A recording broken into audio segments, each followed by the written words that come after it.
Latest educational videos से update रहने के लिए सब्सक्राइब कीजिए शुभी इंग्लिश क्लासेस चैनल को। हेलो फ्रेंड्स, आज हम इंग्लिश सब्जेक्ट को स्टार्ट कर रहे हैं। यह पहला वीडियो है।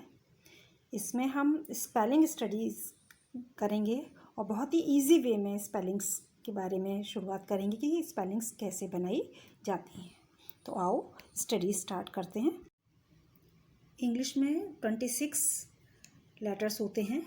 उनमें से हमारे AEIOU ये हमारे वॉवेल्स होते हैं और बाकी कॉन्सोनेंट्स होते हैं। स्पेलिंग्स बनाने के लिए हमारा सबसे पहला नियम है कि यू हमेशा क्यू के साथ आता है, जैसे क्वाइट, क्वीन, ETC। सेकेंडरी है, यदि डबल L आए या फुल हो तो हम उसको जब किसी दूसरे शब्दों के साथ जोड़ते हैं तो हमारा सिंगल L रह जाता है, एक L हमारा हट जाता है। एग्जाम्पल के तौर पर HELP plus FULL full, helpful, जब हम उसको जोड़कर लिखते हैं तो उसका एक L कम हो जाता है। Already, welfare, welcome, ETC। Next है हमारा, किसी शब्द के अंत में यदि वेल या विल जोड़ते हैं तो भी हमारा एक L ख़त्म नहीं होता है। जैसे कि हमारा पहले ऊपर वाले में L ख़त्म हो रहा था, लेकिन इसमें हमारा L ख़त्म नहीं होता, वो एज इट इज़ ही रहता है। जैसे फेयर में अगर हमने वेल को जोड़ा तो फेयरवेल, उसमें हम एक L को ख़त्म नहीं करते हैं। ये हमारा नियम है। फोर्थ नियम है, शब्द के अंत में डबल E हो और उसमें हमको ING या DOM डोम जोड़ना पड़े तो भी कोई चेंज नहीं होता है। एग्जाम्पल के रूप में फ्रीडम, सींग। वर्ब के अंत में ING जोड़ने पर कभी कभी कोई चेंज नहीं होता है। जैसे किल में अगर हम ING को जोड़ते हैं तो किलिंग, स्लीप में जोड़ते हैं तो ING तो स्लीपिंग, वीपिंग। ऐसे हमारे बहुत सारे शब्द हैं जिसमें कि कोई भी चेंज नहीं होता है। यदि वर्ब के अंत में IE हो और उसमें अगर हम ING लगाते हैं तो IE का Y हो जाता है, तो हम IE की जगह पर Y को लगा देते हैं। जैसे LIE plus ING lying.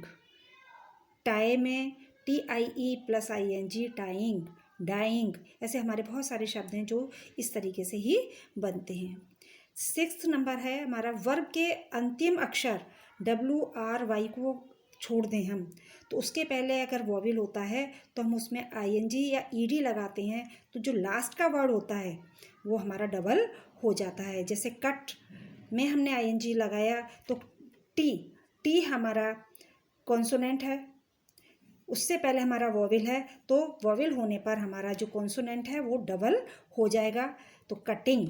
Slip में ED लगाया तो P हमारा कॉन्सोनेंट है लेकिन I हमारा वॉवेल है, तो वॉवेल अगर हमारा कॉन्सोनेंट से पहले है तो वो भी हमारा डबल हो जाता है। यदि वर्ब के अंतिम अक्षर में WRY हो और उसके पहले डबल वॉवेल आए, अभी हमने इससे ऊपर वाले में पढ़ा था सिंगल आ रहा था, अब यहाँ पर हमारा अगर डबल वॉवेल आता है तो हमारा वहाँ पर ING लगाने पर जो अंतिम अक्षर है वो एज इट इज़ रहता है, उसमें कोई चेंज नहीं होता है, वहाँ पर वो डबल नहीं होता है। Fly plus ING flying. Heat में ING जोड़ा तो हीटिंग।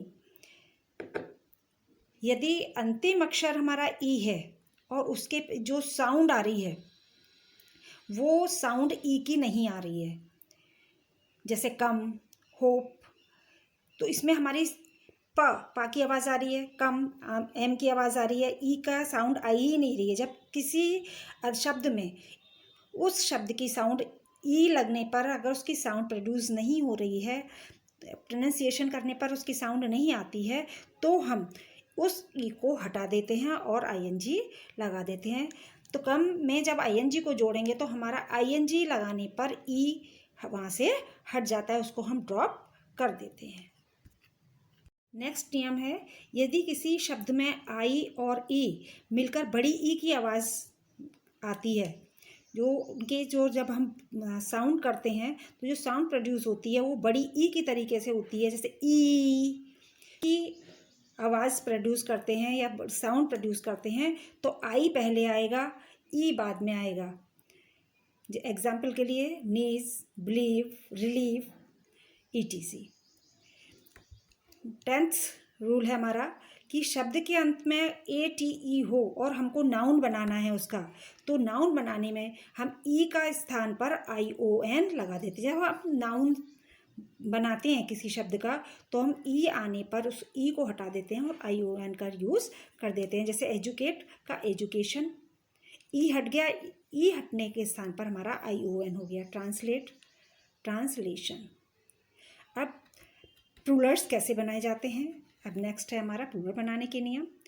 अगर नाउन के अंत में वाई है और उस वाई से पहले वॉवेल है तो हम उसमें सिंपल एस का प्रयोग करते हैं। नाउन में अगर वाई है और वाई से पहले वॉवेल का प्रयोग किया जा रहा है तो हम वहाँ पर कुछ भी नहीं, सिर्फ एस का प्रयोग लगा देते हैं। जैसे boy, boys, monkey, monkeys, donkey, donkeys. Second है नाउन के अंत में अगर एफ हो और उससे पहले डबल ओ वॉवेल हो तो भी हम सिंपल एस का प्रयोग करते हैं। Example, proof, proofs, roof, roofs. यदि नाउन के अंत में ओ है और उससे पहले कॉन्सोनेंट है तो वॉवेल बनाने के लिए ES लगाते हैं। जैसे मैंगो, ओ आ रहा है लास्ट में लेकिन ओ से पहले हमारा जी कॉन्सोनेंट है तो ES लगाएंगे। पोटैटो, इसमें लास्ट वर्ड हमारा ओ है लेकिन उससे पहले टी हमारा कॉन्सोनेंट है, इसलिए यहाँ पर हम ES का प्रयोग करेंगे। यदि शब्द के अंत में डबल एस, एस, SH या X आते हैं तो हम ES लगाकर ही प्लूरल बनाते हैं। जैसे ग्लास में डबल एस आ रहा है तो हम वहाँ पर ES लगाएंगे। बॉक्स में X है, ES लगाएंगे। डिश, डिश में SH आने पर भी हम ES लगाते हैं। एस, गैस, गैस में हमारा S आ रहा है तो हमारा ES लग जाएगा। केवल एक ऑक्स ऐसा वर्ड है अपवाद के रूप में, एक्सपेक्शनल वर्ड है जिसमें हम EN का प्रयोग करते हैं। जिन शब्दों के अंत में F या FE होता है उनके स्थान पर हम VES का प्रयोग करते हैं और इस तरीके से उनका प्लूरल बनाते हैं। जैसे लीफ, LEAF, लीफ। लीफ में हमारा F है, F हटा देंगे और हम उसके जगह पर VES लगा देंगे तो LEAVES, लीव्स। नाइफ, KNIFE, यहाँ पर FE को हटा देंगे और उसके स्थान पर हम VES का प्रयोग लगाकर प्लूरल बना देंगे। नाइफ्स। नाउन के अंत में वाई हो और उससे पहले कॉन्सोनेंट हो तो हम IES का प्रयोग कर देते हैं, वाई को हटा देते हैं। जैसे लेडी, LADY, वाई है, वाई से पहले हमारा डी कॉन्सोनेंट है, इस कॉन्सोनेंट वर्ड होने पर हम वाई को हटा देंगे और उसके स्थान पर हम IES का प्रयोग कर देंगे। सिटी, यहाँ पर वाई है लास्ट वर्ड लेकिन उससे पहले भी हमारा कॉन्सोनेंट वर्ड है टी, तो यहाँ भी हम वाई को हटाकर IES का प्रयोग करके प्लूरल बना देते हैं। ये स्पेलिंग मेथड हमारा आज पूरा चैप्टर ख़त्म हो गया है। मैं समझती हूँ आप लोग को समझ में आया होगा। और आगे की एजुकेशनल वीडियोस इंग्लिश से संबंधित देखने के लिए मेरे चैनल के बेल आइकन को दबाएं जिससे आपको लेटेस्ट वीडियोस मिलती रहें। Thank you.